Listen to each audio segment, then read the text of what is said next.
I'm calling to order the City of Oxnard Planning Commission regular meeting for Thursday, March 19, 2020. Can we have roll call, please? Chair Frank, Here. Commissioner Chavez, Here. Commissioner Meyer, Here. Commissioner Dozier. Here. We have a Calling to quorum. order the Oxnard Planning Commission regular meeting for Thursday, March 19, 2020. Can we have roll call, please? Chair Frank? Here.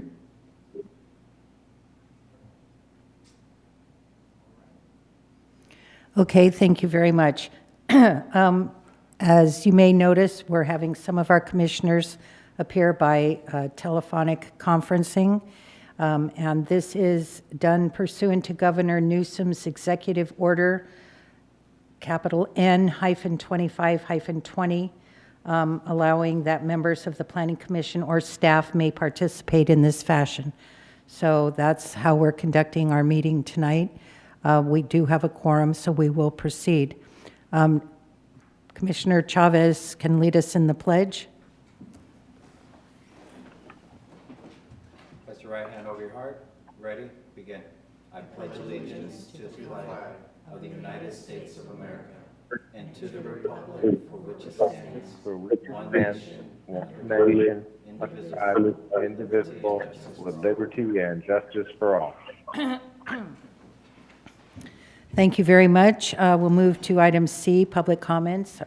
Is there anyone here who has have any comments on items that are not on our agenda?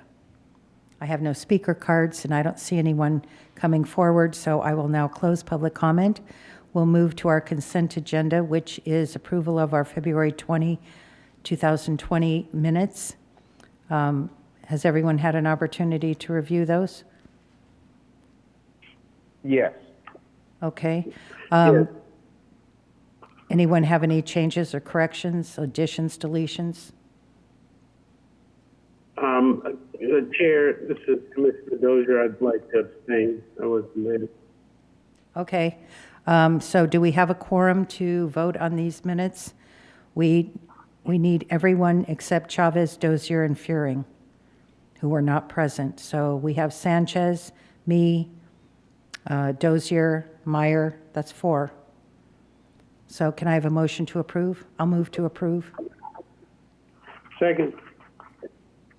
Okay, all in favor? Aye. Aye. Okay. Telephone, roll call? Roll call, yes. Okay, let's do a roll call then on the approval of the minutes for February 20. Chair Frank, Yes, do we have Vice Chair Sanchez? he's on the phone. Is he on the phone? No, ma'am. Oh, he's not. I don't think we have a quorum for that. Okay, we'll defer these to our next meeting. Anyone have any ex parte declarations for item F1? I don't. No. No. No. No. Thank you. We'll move to item F1. Oh.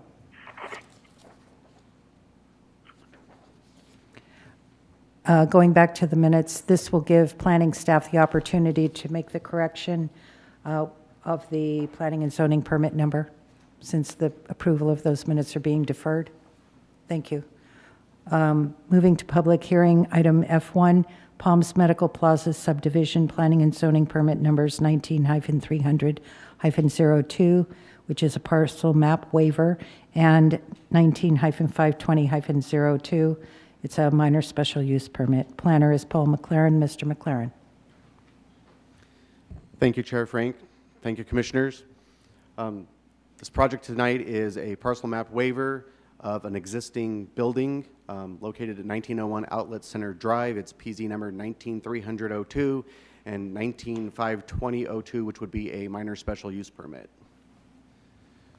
The project's description is that the applicant would like to create 13 commercial condominium units within the building envelope of an existing 31,826 square foot office building. This building is located on a 2.3 acre site located at 1901 Outlet Center Drive. They're not proposing any additional square footage or any improvements to the site outside of the building. The project is filed by Lisa Woodburn of Jensen Design and Survey. So the existing site, again, 1901 Outlet Center Drive, is a business research park zoning and general plan area. To the north of it is a vacant lot, also in the business research park. To the south of it is another office building, also part of the business research park. To the east of it, across the road, is a 7-Eleven and the Meridian Office Park.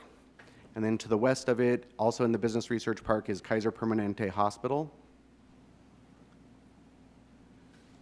The zoning and general plan are of all business research park for this location and the surrounding sites. And the project was found consistent with those zoning when it was originally approved. I'll get into that next. So the background for this project is that PZ 03520 was a special use permit approved by the Planning Commission on February 4th, 2004, which allowed for the construction of the existing multi-tenant office building. At the time, the site was evaluated to be consistent with the zoning and zoning regulations and the general plan to include parking, ADA access, circulation, fire access, stormwater control, and all other development requirements required by a city code. The special use permit was issued with conditions of approval, all of which were and are still being adhered to based on the existing development and conditions of approval. This is the tentative map that is proposed. In this tentative map, we have the building or the property outline is here. The Outlet Center Drive is here, which this is a private street that was approved as part of the original parcel map. It is consistent with what the city required for width and accessibility. And then it provides access to the site, which has got the two-story, 31,800 square foot building on the property kind of centered with parking and landscaping surrounding the building. Their proposal is to actually, within this building envelope, create 13 commercial condominium units. The layout of this would be on the first floor. First floor, there would be 5 units. These will need to be divided with some construction on the interior, which would just be a tenant improvement with the building department. Again, they would also need some additional construction. Hallways, bathrooms, all of those things are being untouched, and it's really just about putting in the separation walls in between the building, or in between the units. And so on this floor, there would be 8 units. So the project is approximately 500 feet from the nearest general plan neighborhood, which would be East Village. The proposed project is not going to increase the intensity of use. And due to these factors, the project didn't require a community workshop, so it did not have a community workshop. Conditions of approval, there are 50 conditions of approval proposed for the project. Some of the less standard conditions are, condition 26 states that all the conditions of the original approval will be remain in full force and effect. Conditions 40 through 42 are all to facilitate compliance with new state regulations regarding organic waste. So there are going to be, their janitors and things like that are going to be required to have special carts that will allow them to keep all the waste separate and get the waste out to the appropriate separate bins for trash pickup. And then condition 48 requires the developer to install separate water meters. State law does not allow you as a property owner to read your own meters, so you have to have city installed meters. So either they would install these meters or the public works director could give them a waiver if they agreed that the HOA or the condominium association would take care of the bill for the water for the entire site. This project is exempt from environmental review under section 15315 of the CEQA guidelines. It's projects consisting of the division of property in urbanized areas zoned for commercial use into 4 or fewer parcels. In this case, there's an exception within the Subdivision Map Act that allows commercial properties that have access to public roads or roads that have been deemed to be adequate service roads to the property and their commercial properties, they can actually go up to as many units as they want because it's a commercial subdivision.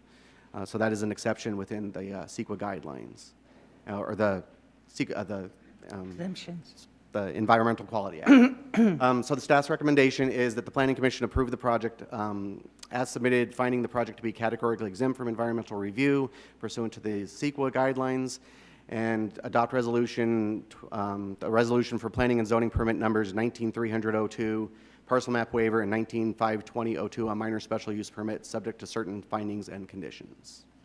Thank you very much. Commissioners, any questions of our planner? Yes, Speak one at I a time and say who you are, please. this is Commissioner Meyer. Commissioner Meyer, let me call Commissioner Meyer. Yes, my question, thank you for the presentation, Senator McLaren. My question is simply, is what we're looking at a conversion of a building that was formerly leased units to now the units are to be purchased by individuals, and then also possibly the unit sizes will change, there will be some internal construction, and that's really the extent of what we're looking at here, or am I missing anything? No, that is accurate. That would be the extent of the project.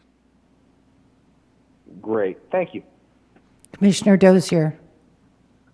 Thank you, Chair, and thank you, staff, for the presentation. My question is, since this facility will be converted to use for living space, it would seem to me that there will be an excessive amount of parking space and other land that's within that footprint. Does the developer have any intention to use that land or use that excess parking space? The spaces are not going to be used for residential purposes. The spaces are still going to be used for commercial spaces. They would just be considered commercial condominiums, so they can actually buy the commercial space individually, and it will still be used as commercial office space. Okay, so in the facility, it's just going to be condominiums, right? No business. Commercial condominiums, which means they're businesses still. Oh, okay. All right. That clears it up for me. Thank you. Thank you, staff. Thank you, Chair. Thank you. Commissioner Chavez? Thank you to the staff. Quick question. On slide number 9, it talks about that the proposed project will not increase the intensity of use. The second bullet point and the third bullet point says, due to these factors, the project did not require a community workshop. But how many current units are in this two-story building? Currently, the two-story building has, it has 9 units. 9 units, and now they are requesting to bump it up from 9 to 13 units, correct? By dividing up the existing 31,862 square feet into 13 different units, yes. Which means that there could be potentially 13 different businesses using these different spaces, or do they plan on one business occupying more than one space? Each individual space would be able to be sold individually, so each individual space could be its own business. Which means that there is a potential that it could increase the number of people that actually visit this location. Well, the visits are typically based on the amount of square footage that would be, that's how they do vehicle miles traveled and things like that, is by the square footage size of the building. Since the square footage size isn't really increasing, there's really not that much potential for there to be any more additional visitors than exist now, because the businesses that do exist would just be made smaller, so they'd be able to have less people, and then other businesses would be created. Now, the ones that are actually using this business, these are medical offices, right? Yes. So I guess what I'm just trying to wrap my head around is that we're moving from 9 to 13. To me, I think that would increase the number of people that visit the site, because you're going to have more people that are going to use these medical offices. It's going to be a reduction in the number of rooms for patients to be put into to wait for the doctors to come. So it's going to reduce, well, it's not going to be able to increase the number of patient rooms that would be able to be available. If anything, it's going to reduce, or it's going to increase the number of greeting and lobby spaces and actually reduce the number of patient rooms. Now, the 9 spaces that are in this building, how many actual businesses are actually in these buildings? Is it are there 9 different businesses? I or- think that I would have to let I'm not clear. Let's wait exactly. for the applicant's presentation, perhaps for questions regarding the building use, because this is the planner. Right. Okay, so that's all I got, Madam. Okay, thank you. My concern dealt with the reciprocity of parking, only because the staff report uses conflicting language. So maybe it's the resolution. Let's see. Circulation and parking on page 3, sub E. Reciprocal access is provided to the property to the south, which has one direct access point to East Gonzales Road, public right-of-way. Okay, so reciprocal access is one thing. Then the resolution talks about condition 21, all existing reciprocal access and parking agreements will remain in full force and effect. But then it goes on to use the word easements. So are they easements or are they, and I recognize that they have to be recorded because that's one of the conditions. If it's an easement, shouldn't we say easement if it's just reciprocal access and parking agreements? So it's not only the access, but now a parking agreement? So Is that an easement also? So this is the lot itself, and within the lot itself, each individual commercial condominium owner would then have an agreement for maintenance and access and how many parking spaces they're allowed, and that's all going to be done in a parking agreement that's part of the homeowners or the condominium association. Okay. And then there is an entrance through here, but then they have reciprocal access to the property to the south. No, I understand that, but it talks about parking agreements with adjacent sites. So I'm just wondering if they're easements or if they're parking agreements There may... with the adjacent site. Right. There are parking agreements across property lines as well for overflow parking to be able to park on each site. Okay, and are they parking agreements or are they easements? Agreements are for the ability to park, and the easements are for the access for the vehicle, like in the travel lanes. Okay, So you would have to have both easements and agreements. okay, then it needs to say, I'm just saying, I can see an argument in the future if the neighbors get angry at each other and someone sues over an agreement versus an easement. I mean, an easement is a recorded land use document, that's actionable. Right. The other is a breach of contract. One is real property and one is not. So, do you see where I'm talking about, Mr. Roselle? Yes, I do. If you could give me just. Oh, please. 60 seconds Maybe it's will- just a clarification of the language, but Right. Yes, I think we we want can- it to be perfect. Absolutely. Agreed. And thank you for finding this. This is a very good comment.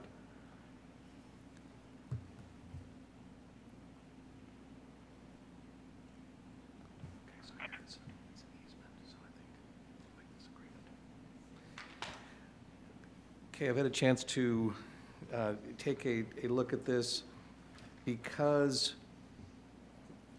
I'm sorry, I just lost it here. Okay. Okay, I'm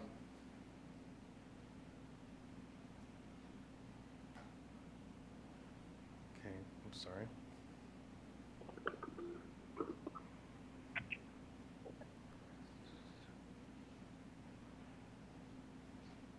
Just had-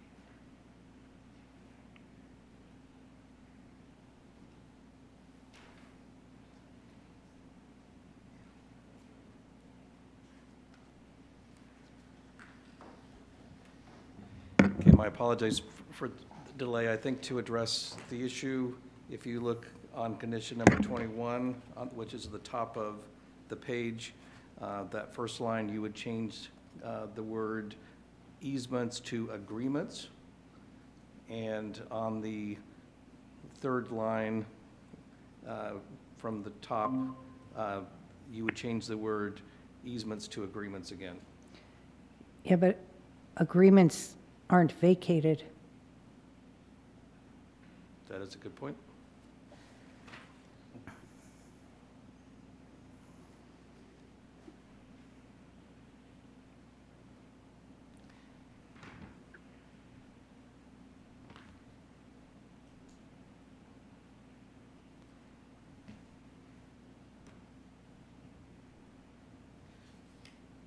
And that's the same for the first sentence on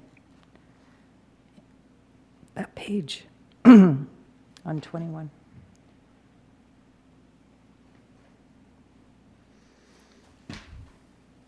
Okay, I think we have another workaround. Okay. Section 21, on the bottom of the page. Right. Where it's, right now it says all existing reciprocal access and parking agreements and easements for the site will remain full force effect. And then we keep the word easements the same in that sentence because there's kind Right. of two sets of documents. One would be the agreements, the other would be the easements, and I think that addresses our issue. Okay, so there are easements. There are, because. Right, because there this has is- to be. Because this is a private road. Right. Through here, we dealt with this issue before meeting with the owner of the property on the east side. Right. That is a private easement, so that easement has to remain for there to be access to all the adjoining properties. So that- Exactly. Okay, well, that sounds like a good fix. Great, thank you for catching this. Okay, you're welcome. Okay, and with that, I have no further questions of staff. So, commissioners, any other questions of staff? Okay, I'm not hearing anybody. So, does the applicant have a presentation? Madam Chair? I'm sorry? Madam Chair? This is Robert Sanchez, Vice Commissioner Sanchez. Can you hear me? Oh, Commissioner, Vice Chair Sanchez, welcome. Thank you. I've been on here, but I didn't want to interrupt the conversation. All right. So do you have any questions of staff? Not at this time. No? He said no. No. No. Okay, No, sorry, no, it's no, no. very difficult to understand sometimes. Okay, thank you very much.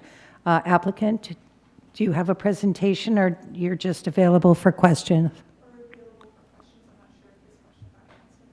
Okay, you want to step forward, please?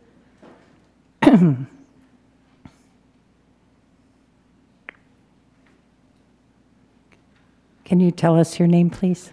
Yes, my name is Nicole Garner. I work for Jensen Design and Survey, and we represent the applicant. Very nice. Commissioner Chavez. Thank you, Madam Chair. Thank you for being here tonight. So my question was in regards to the number of units being increased. Currently, right now, it's 9 spaces. Are all of those spaces filled? Yes, Yes, and those are all medical businesses, correct? yes, yeah, Do they all have patient rooms?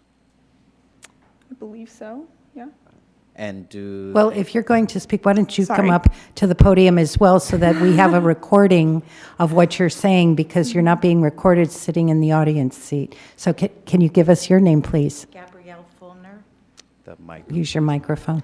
Gabrielle Fulner. Okay, welcome. Thank you. Commissioner Chavez. So they all have patient rooms? Yes. Now, the current tenants that are there, do they plan on still staying in that property when Yes. it starts getting broken up? Right now, they're planning to, they just want to own their own space. I'm sorry, try to I'm do the sorry. mic because of the other commissioners. Right now, they just like to own their own space, and as far as I understand, everybody's planning to stay. Okay, and they understand that they're going to be losing patient rooms, correct? Or having a reduction to their patient room size? Unless I misunderstood staff when they said that patient rooms are going to be reduced. No, what they wanted to do was have the ability in the future. We have one suite that takes up a whole half of the building on the first floor, and that's Suite 120. So that would be D and E to the presentation, correct? I'm sorry. D and E, that's what's going to be the divided? Oh, if possibly in the future, but they wanted to have that option for the future.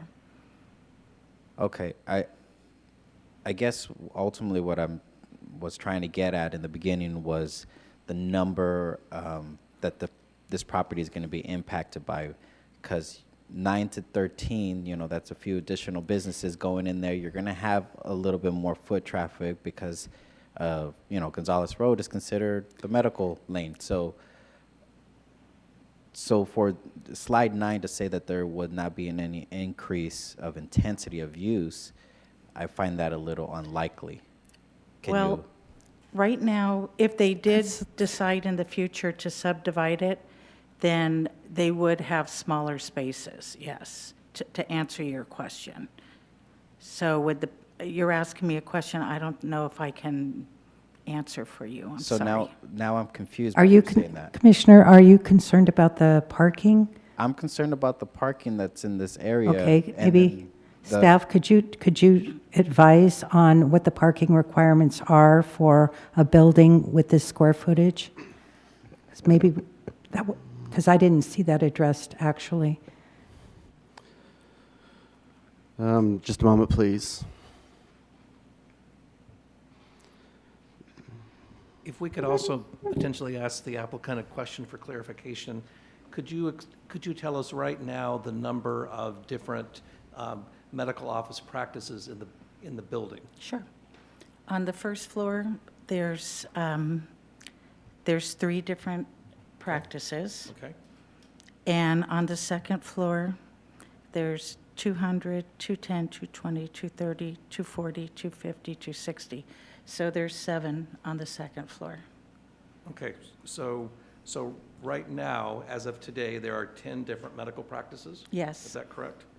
Okay, and if this condo map is approved tonight, those 10 spaces, let's see, it would appear that 2 of those spaces would have the ability to be divided in the future, is that correct? Yes. So, but right now, there is no intention for those practices to be divided, is that correct? Not that I know of, right. Okay, thank you. Yeah, this is just the map for future Right. development of the project. So Commissioner Chavez, as I understand it, 2 of the 10 practices are buying 2 suites, so, and they will remain, but they will remain as one practice. In the future, they have the ability to subdivide it, but there will not be a change in the number of medical offices in this building by the approval of the map. That's my understanding of the process. I appreciate that, Mr. Rosell, and I completely understand what they're trying to accomplish tonight. But again, the concern is the whole parking aspect, because this area is already kind of a mess when it comes to parking. I visited that site like 10 years ago, and it's kind of small parking. But I guess once we get comment from staff. Yeah, so a building of this size is required to have, and with commercial office space, is required to have 1 space per 250 square feet. That's what parking is based on, is the square footage. Code says 1 per 250 square feet. A building of this size would require 128 parking spaces. The site has 150 parking spaces, so they have a surplus of parking on site. 157, I think. Right. Okay. No further questions, Madam Chair. Thank you very much. Commissioners, do you have any questions? Excuse me, don't leave. Do you have any questions of the applicant? None from Commissioner Meyer here. Thank you. Anyone else? None. Commissioner Dozier. Okay, thank you. Sanchez, Vice Chair Sanchez, anything? No questions at this time. This is the time. Okay, thank you very much. Thank you. Thank you. Okay. Commissioners, what's your pleasure? Ready to enter deliberations, make a motion? All my questions were answered. I think it's a beautiful building. I think it will go to good use. It allows for investment in our community. And, even though leaseholds are investments in our community, ownership interest, in my view, is always preferred. So I would support this, both planning and zoning permits. Thank you. Move the recommended action if there's no further comments from the commissioners. Well, you can't. Any commissioners have any other deliberation? Commissioners on the phone?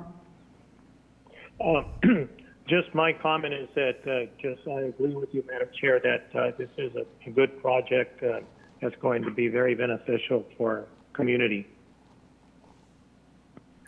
And then Commissioner Dozier speaking, Madam Chair, and I also agree with your assessment.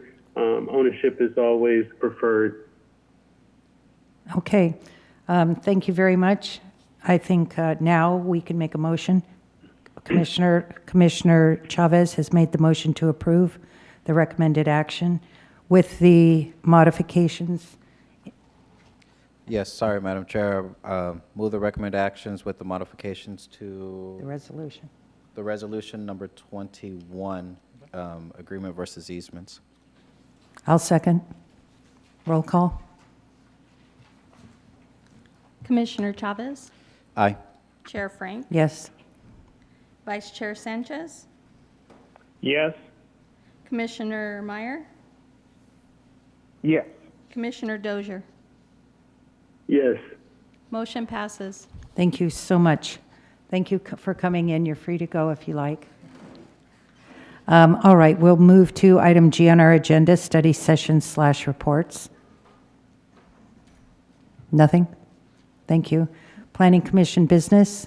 Chair Frank, if we could actually move back to the minutes since Vice Chair Sanchez joined us. I believe that we now have the quorum that you were looking for that particular Okay. Commissioner Sanchez, have you had an opportunity to review the minutes of February 2020? Yes, I have. And if you'd like, I can make a motion to approve those minutes. Well, you can't do that because there's a correction that has to be made now that we're going to be voting on it. The reference on item F1 in the draft minutes indicates the planning and zoning permit number as 19-510-06 in coastal development permit. In fact, the permit number, planning and zoning permit number, should read 18-400-06. So if... Yes, I agree with the correction. Okay, so the motion is made by Vice Chair Sanchez to approve the minutes with the correction to the planning and zoning permit number contained in item F1. Can we have a roll call? Second, I'll second. Vice Chair Sanchez, Yes? Chair Frank, Yes. Commissioner Chavez, Abstain. Commissioner Meyer, Yes. Commissioner Dozier. Yes. Motion passes. Thank you very much. Thanks for bringing that up, Mr. Kolowitz. We'll move to... Madam Chair, I'm sorry. Point of inquiry. Sure. These are the same minutes that we already voted on that myself and Commissioner Dozier had to abstain from because we weren't at that meeting. And a quorum consists of 4 of the 7 members, so there's only 3 of those members that actually were there for that meeting. Well, we have Meyer, me, Sanchez, and... Commissioner Chua is not on the call, so... I know that. So who is... Yeah. Dozier, no. Chavez, Dozier, and Fearing have to abstain. Correct. Dozier has to abstain, and Chavez has to abstain. So if it's only me, Meyer, and Sanchez, that's 3. Then maybe I misunderstood the practice of Yeah, Western we can't do Constitution. it. So, The chair was correct that it had to be continued.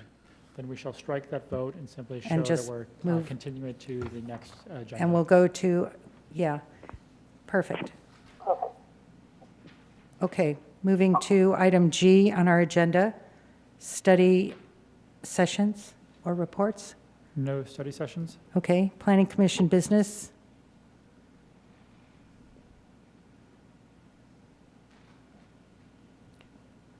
Perhaps we could have a statement by our council.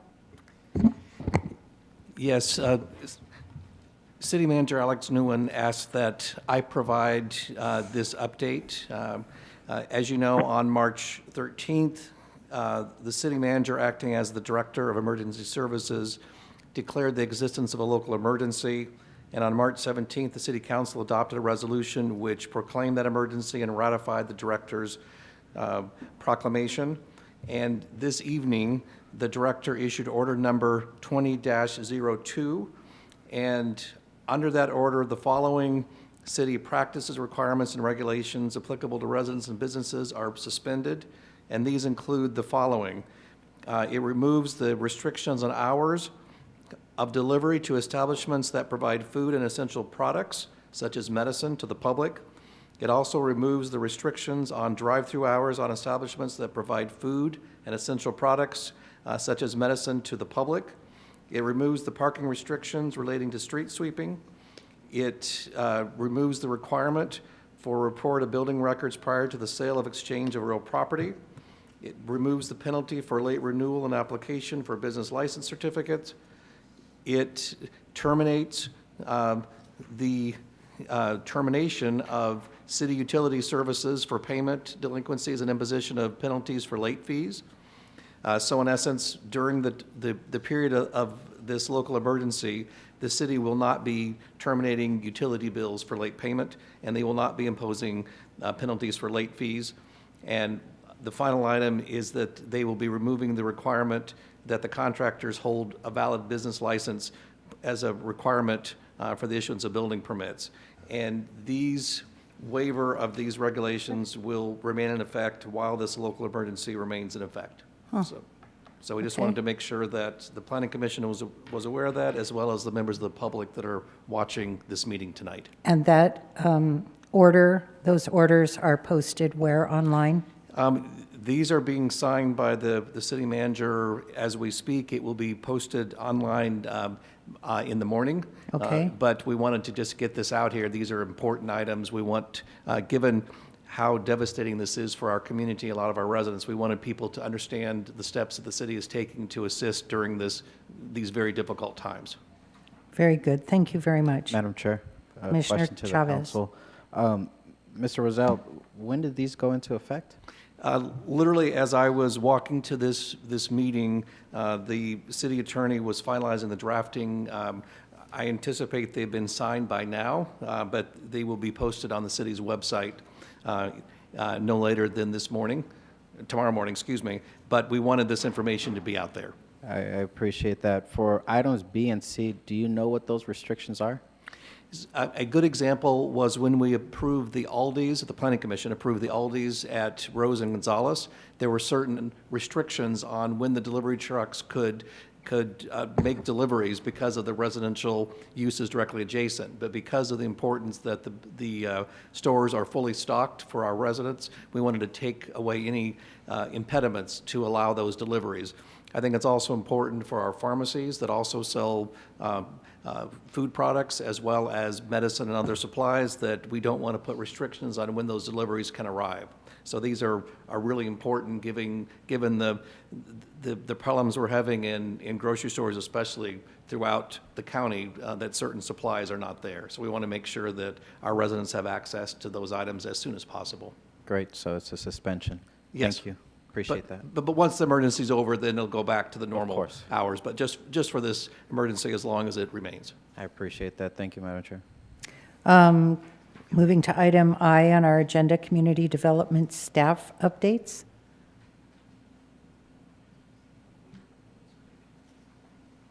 Yes, thank you, Chair Frank and members of the Planning Commission. A few short announcements. This past Tuesday, on the 17th, the City Council did meet, and they took a couple actions that are relevant to things coming before the Planning Commission. The first is that they authorized a contract with Environmental Science Associates to prepare a climate action plan for the city of Oxnard. That's going to be an involved process. The Planning Commission will definitely be a part of that before we bring it up to the City Council, but I just wanted to put that on your radar as something that's coming down the pipe. Another action that was taken on the 17th, the City Council authorized staff to negotiate a development agreement with the Sakioka Farms ownership. That development agreement will also be on its way to the Planning Commission and eventually the City Council. So I just want to let everyone know that that's a thing that's out there, and you will be involved in that. Taking the next step forward, the Planning Commission's next scheduled meeting is April 2nd, but we are going to cancel that meeting due to a lack of items at this point in time, which means that your next anticipated meeting would be April 16th at this point in time. So just please know those things. And the final item, at our last Planning Commission meeting, we had talked about the California Coastal Commission taking up a couple of items that were of significant interest to the Planning Commission and City Council. That was the short-term rentals as well as Fisherman's Wharf. Thank you. Fisherman's Wharf project. Both of those were scheduled and slated for the Coastal Commission's April meeting that was going to be held here in Oxnard. The Coastal Commission has now canceled those meetings. We don't know exactly when those items are going to be continued. We will keep everyone apprised of that as soon as we know. Okay. And that concludes our. And it's not for the subject matter? They're canceled? The Coastal Commission has canceled it due to the coronavirus, much like everyone else. Okay. Thank you very much. Hoping for good news about the STRs. I'm sorry? I was hoping for good news that they already voted on the STRs and They haven't had approved the it. meeting yet. Okay, we'll stand adjourned. Great, thank you. Good night. Good night, thank you. Good night.